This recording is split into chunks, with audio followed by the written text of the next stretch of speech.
Hi, it's Chandra Jesse on Motherless But God. Here we talk about my experiences with being motherless for 20 years. Today I want to talk about loneliness. Now, I have uploaded several videos and I'm pretty sure I have some that's already up that talk about being lonely.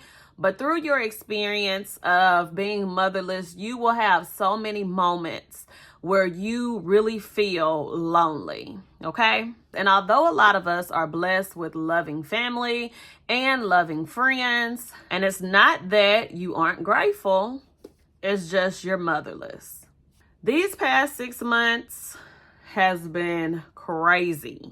They haven't been terrible completely, but they have definitely been challenging and has had your girl all in her feelings. I have experienced a lot of emotions. I've had setbacks. I've cried numerous of times within these last 6 months. And through all of those emotions, I still wanted Corliss Chambers, my mother. You would think after 20 years that I wouldn't feel the void as heavy.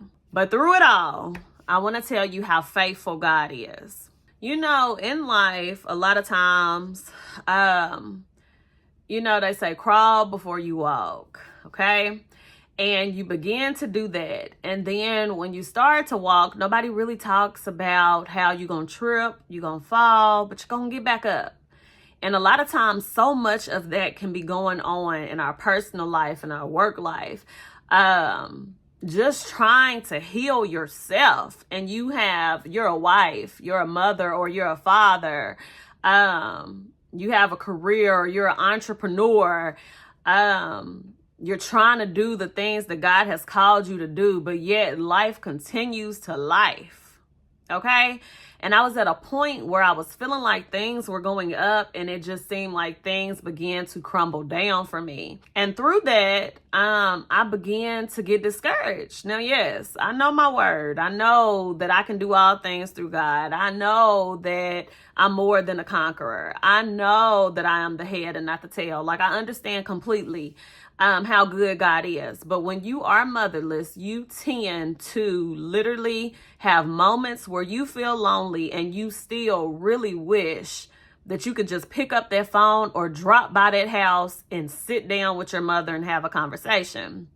But even through all of that, God is still faithful. And the reason that I say God is faithful is because week before last, I was finishing up my last appointment and I was having a crazy day. Like, I just was emotional.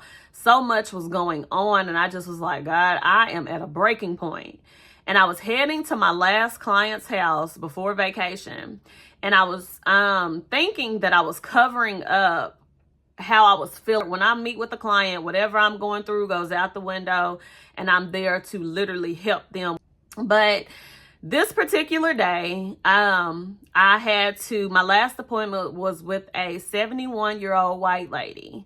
And I say all that to say, if you're not paying attention, you will miss when God is talking to you, because you will expect it to come from people that look like you or people that's in your own circle. But God speaks through all of us. And as I was going over her life insurance coverage with her, she began to open up a little bit about her life. And then she told a few jokes and we laughed. I remember her saying, "Thank you for laughing at my jokes, for being so helpful today, for explaining everything to me." She said, "But I see it in your eyes that you have a heavy heart today." And she said, "I want you to know that the progress that you are making is progress." She said, "You are on the right track and you are doing exactly what you're supposed to be doing. Stop ignoring your progress." So I'm sitting there and I'm like, okay, God, I hear you. She said, "I know you have a lot of unanswered questions. There are things that you're asking God to do and it's not looking like you want it to. But keep going because it's almost over. You are almost there." And I held back the tears. I don't know how I did. And then she said, "I know you're shocked." And she said, "I could tell you exactly what you're going through, but it's not my business to tell." She said, "But keep pushing. And it's like times like those where I didn't want to call a friend. I didn't want to call family.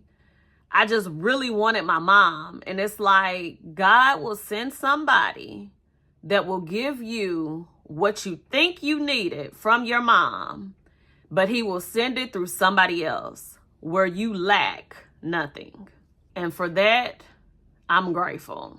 So I'm here to say God will always show up on this journey. You will not walk alone, and he will literally get your attention by speaking to you through somebody that you wouldn't expect. May you be blessed, and I will see you on the next Motherless But God, where I'm learning to turn my pain into purpose.